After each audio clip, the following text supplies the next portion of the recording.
अस्सलाम वालेकुम व्यूअर्स, मैं आपको jasmine health and beauty tips में खुश आमदीद करती हूँ। बाज़ का निज़ाम की बेकायदगी की वजह से पेट और मैदे का मसला बन जाता है। पेट में गैस जमा हो जाती है जो सख्त बेचैनी और तकलीफ का बाइस बनती है। इस मसले का कुदरती और आसान हल आज आपको बता रही हूँ।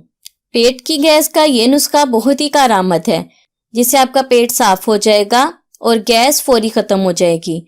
पेट और मैदे की बीमारियों के लिए ये नुस्खा बहुत ही फायदेमंद है और इसका कोई भी साइड इफेक्ट नहीं है। इससे पहले कि मैं आपको इसके इंग्रेडिएंट्स के बारे में डिटेल से बताऊं, आप प्लीज मेरे चैनल को सब्सक्राइब करें और साथ में लगे घंटी के आइकन को दबाएं ताकि मेरी डेली आने वाली वीडियो की नोटिफिकेशन आपको सबसे पहले मिल सके। पेट की गैस खत्म करने के लिए आपको सुबह, दोपहर और शाम बड़ी इलायची के 3 अदद दाने चबा कर खाने हैं। तीसरे ही दिन आपके पेट की गैस गायब हो जाएगी जैसे कभी थी ही नहीं। कुदरत का ये कमाल बड़ी इलायची में छुपा है, आप आजमा कर देख लें। पुराने से पुरानी गैस के मरीजों को 3 दिन में आराम आ जाएगा। सो व्यूअर्स, उम्मीद करती हूँ आपको मेरी ये कारआमद वीडियो अच्छी लगी होगी। अगर आपको मेरी ये वीडियो अच्छी लगी तो इसे लाइक करें।